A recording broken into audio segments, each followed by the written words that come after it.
Todd Young Online presents Young Tales. Tales for the young and the young at heart. Today's story, The Drop of Water by Hans Christian Andersen. You know, surely, what the microscope is. That wonderful little glass which makes everything appear 100 times larger than it really is. If you look through a microscope at a single drop of ditch water, you will see 1,000 odd-looking creatures such as you never could imagine dwelled in water. They do not look unlike a whole plate full of shrimps, all jumping and crowding upon each other. So fierce are these little creatures that they will tear off each other's arms and legs without the least mercy, and yet after their fashion they look merry and happy. Now, there was once an old man whom his neighbors called Cribbley Crabbley, a curious name to be sure, which meant something like creep and crawl. He always liked to make the most of everything, and when he could not manage it in the ordinary way, he tried magic. One day, he sat looking through his microscope at a drop of water that had been brought from a neighboring ditch. What a scene of scrambling and swarming it was, to be sure! All the thousands of little imps in the water jumped and sprang about, devouring each other or tearing each other to bits. Upon my word, this is really shocking. There must surely be some way to make them live in peace and quiet, so that each attends only to his own concerns. And he thought and thought, but still could not hit upon any plan. So he resorted to conjuring. I must give them color so that they may be seen more plainly, said he. Accordingly, he poured something that looked like a drop of red wine, but which in reality was witch's blood, upon the drop of water.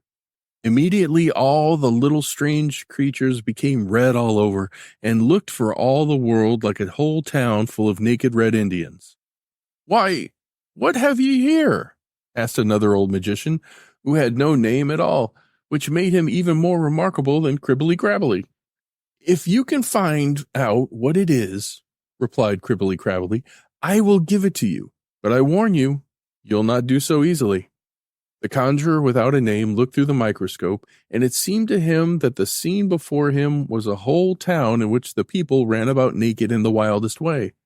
It was quite shocking. Still more horrible was it to see how they kicked and cuffed, struggled and fought, pecked, bit, tore, and swallowed each his neighbor. Those that were under wanted to be at the top, while those that chanced to be at the top wanted to be at the bottom. And now look, his leg is longer than mine, so off with it, one seemed to be saying. Another had a little lump behind his ear, an innocent little lump enough, but it seemed to pain him, and therefore the others seemed determined that it should pain him more. So they hacked at it and dragged the poor thing about, and at last ate him up, all on account of the little lump. Only one of the creatures was quiet, a modest little maid who sat by herself, evidently wishing for nothing but peace and quiet. The others would not have it so, however. They soon pulled the little damsel forward, cuffed and tore her, and then ate her up. This is uncommonly droll and amusing, said the nameless magician. Yes, but what do you think it is? Asked Cribbley Crabbley. Can you make it out? It is easy enough to guess, to be sure, was the reply of the nameless magician. Easy enough. It is either Paris or Copenhagen or some other great city. I don't know which, for they are all alike. It is some great city, of course. It is a drop of ditch water, said Cribbley Crabbley. The end. Young Tales is produced and narrated by Todd Young from Todd Young Online. If you enjoyed this, please like and subscribe and join us next time for another story. Thank you for your support.